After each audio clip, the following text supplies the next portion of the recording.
столарска едукативна работилница, двајца прекрасни луѓе лево и десно од мене, 10 минути само и нешто да направиме, нели, јас нешто да се обидам, иако Бојан Ранташа ми рече дека никогаш друг пат столар не се оди вака со широки ракави, да речеме, заради тоа што не дај Боже се што може да се случи. Бојан Ранташа и Билјана Ѓушевска се мои денешни соговорници. На лице место сме од местото каде што 3 месеци, па 3 месеци потоа во текот на годината, нели 2 пати по 3 месеци ќе биде оваа прекрасна работилница во функција. Едукативна работилница откри го столарот во себе, многу повеќе веројатно од Бојан Ранташа во овој дел. Добро утро на вас, добро утро на гледачите. Фала за гостувањето, добро ни дојдовте. Првин да кажам дека ова работилница, едукативна работилница е дел од проектот Столарска едукативна работилница за намалување на отпадот од индустријата на мебел во Скопје, поддржана од Глобалниот еколошки фонд програмата за мали грантови, каде што ние целиме преку едукативни работилници наменети за хобисти да употребиме остатоци од мебел индустријата, значи збориме за парчиња, пример иверка, пример шпер плоча, па дури и масивно дрво, кое што остануваат во процесот на производство и ние ги превземаме и ги користиме во нашата работилница за да се создадат некакви интересни предмети од страна на учесниците во работилниците. И така, например, имаме бројни компании кои што не поддржуваат, заради тоа што видоа дека ова е многу интересно и па дури и корисно.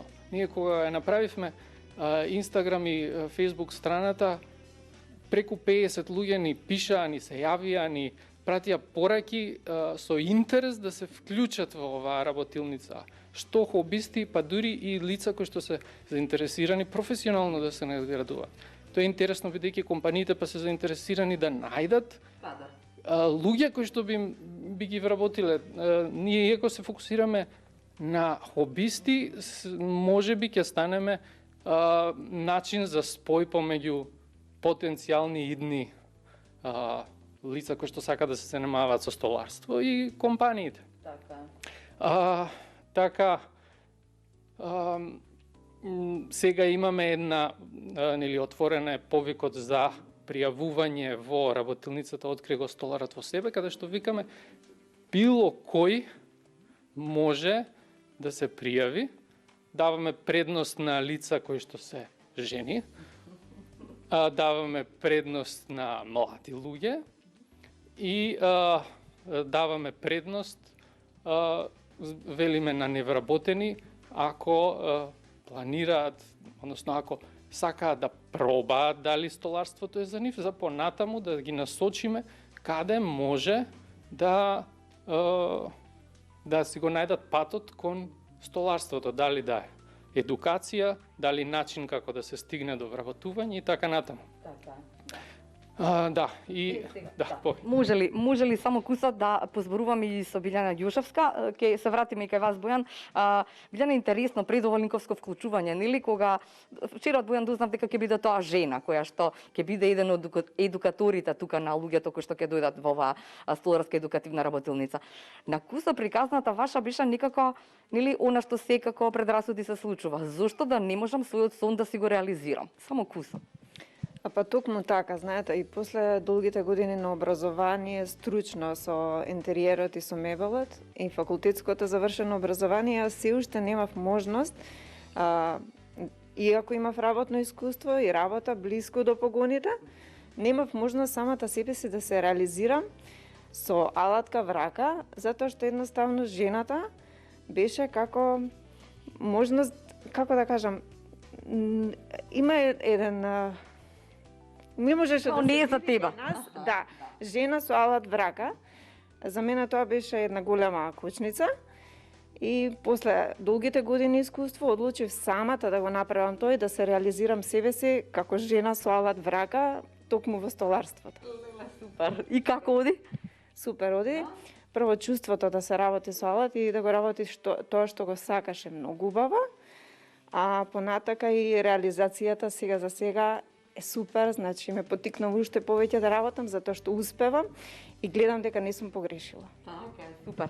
Се враќаме со некои пораки овде што треба да им ги кажам, односно јас во улога, како рече, Бојан рече, треба да бидеш жена, предност има жени, млада, млада во духот, можеби кај мене ќе пројде, ама ние ќе се обидеме почесто да доаѓаме во оваа столарска едукативна работилница и Бојан и Билјана заедно да можеби јас станам барам заради хоби. Знаете како, новинарите се апсолутни незнајковци затоа што се правиме дека си знаеме, ама еве сега ми е отворена можноста да овде, посетувајќи оваа столарска едукативна работилница, барем еднаш во месецот да научам нешто, нели Бојан? Да, само да коригирам, не треба да бидеш, туку викаме предност. Предност. Иначе, добре дојдени се сите кои што се над 18 години во оваа работилница. Имаме ограничен број, викаме дека 10 луѓе ќе 10 заради од практична причина, ако се повеќе нема знаењето да се пренесе толку лесно, пошто Билјана е еден од предавачите и таа треба на секого да оддели барем некакво внимание, ако се повеќе тоа нема да биде ефективно, нема да бидат учесниците задоволни. Затоа викаме даваме предност, сакаме да ги поттикнеме, бидејќи на некој начин овој проект и оваа работилница е промовирање на фелата, столарската фела, да се нели да на некој начин дури да се струшат тие бариери како социјални во однос на жените и од друга страна да се извади столарската фела од една представа дека тоа е прљава работа или некој таков поглед, него едноставно да речеме тоа е прекрасна работа, креативна работа, интелектуална работа, има и научни трудови за тоа. И многу луѓе ќе бидат како се вика тоа, исполнети. Од ова што ќе го направи. Да. Така е, да. И сега кога почнуваат само? 3 месеци реков, па 3 месеци пак во текот на годината? Значи планот е на 6 април да почне работилницата 2 пати неделно по 2 часа. Рековме еден, пошто рековме хоби аспект зафаќаме. Затоа постепено, помалце да се учи преку пракса, преку работа, преку изработка на конкретни предмети, проекти, да се научат одредени вештини. Супер. Сега, овдека сме, ајде, пошто Бојан последен зборуваше, дали можете вака микрофонот само да ни помогнете? Билјана, дали може на час да сум сега јас? Еве, прв час, не е час, него едноставно, нели, учиме. И сега, вие што би ми рекле, што треба да направам? Ќе правам нешто. Значи, првин, ќе кажам дека целта на оваа работилница, односно првата работилница што ќе одржиме, е да им дозволиме на луѓето да држат алат во рака. Целта ни е да ги научиме како функционира алатот и што све може да направат со него. Една од главните и основните, да речам, алатки кои што би се користеле е бормашината, во случајов батериска бормашина, која што е многу лесна и секој би можел да ја користи. Можеме со нејзе да бушиме, да штрафиме, дури има и многу поголеми можности денеска да може да се поставуваат различни алатки, други функции да извршуваме. Одлично. Добро, може ли само да ми да ми покажете па јас ајде како да направи, односно да направи една дупка, односно да избуши една дупка во дрвото, пошто користиме бурги токму за дрво наменете, значи ти имаат своје врвче и нема да има потреба од претходна припрема. Само се позиционираме на местото каде што сакаме, претходно ја позиционираме бормашината за бушење и кате ќе пробам прво нежно, а после полека да направи една дупка. Еве јас ќе помогнам. Добра. Кате продолжиш. Ајде да видиме. Значи со едната рака држиме и стегаме надолу, а со другата само си помагаме да радаме правец. Ќе се вратиме нагоре да ослободиме бургијата од деланките на дрвото и повторно надолу. Добра сум. Ние ги вадам деланките, а? Добра. Бојан, кажете нешто? Да се развие, значи, целта е да се развие чувството со алатот кога се работи. Тоа треба да големите, да намалите врзината. Едноставно да го знаете материјалот што го користите И алото што го користите, направите една меѓусебна соработка меѓу нив. Супер, Ката, браво! Професорке, добра? Добра. А Бојан сега, овој дел. Бојан, ќе ми помогнеш сега? Билјана да ни помогне, а ти да ми помогнеш мене нешто да исечам овде? Може. Може?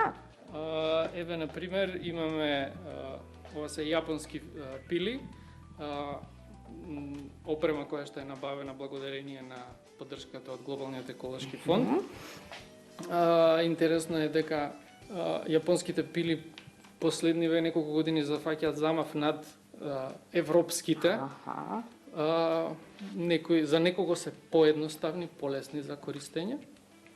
Главната разлика е дека сечивото е свртено кон човекот, односно сече на влечење, а не на буткање. Така. Оваа страна е за надолжно сечење, ова е за напрежно. Значи, вие со оваа страна Добро, можете... така беше како самураите. Да, еве тука направивме ние обид. Да, со двете раце и само нежно влечење. Опа, не, чекај, си помагам со ноđата, така беше, да.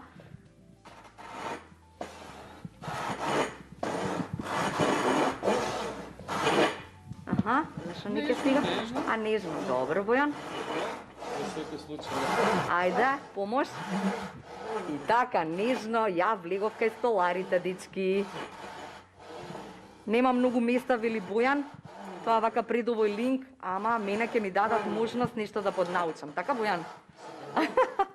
Дали е добро или не треба вака? Одлично. За прв пат добро е. Епа, супер. Што да им кажеме на сите, освен да ви кажеме дека веројатно треба да отидете на Facebook, на Instagram профилите на Столарска едукативна работилница, таму ги има сите овие нешта, кои што или многу повеќе од ова, што кажавме, така? Така, значи на нашата веб страна iniciativi.org.mk ги содржи сите информации поврзани со оваа работилница. Ние наскоро ќе отвориме и други повици за хоби работилници, бидејќи оваа работилница открива столарот во себе за секого, кој што дури луѓе кои што немаат никакво искуство. Например, а понатаму ќе имаме работилници благодарение на компаниите поддржувачи кои што нивни вработени, односно професионалци ќе одржат на различна тема, различни работилници интересни за постручни или поводело. За лица кои што веќе имаат некакво искуство. Викаме хоби. Ете така. Значи, тоа што треба да го направите, ви го каже и Бојан. Ви благодарам, професорке, за првиот пола час. Да. Се гледаме ние повторно, ама следниот пат се договоривме со Бојан и со Белјана, ќе бидеме во облека. Така, во на облека која што ќе ни овозможи да биде попрецизни овде и да не мислиме на тоа што ни е обликата. Дел од неа го имаме. Значи, тоа се овие очила кои што не штитат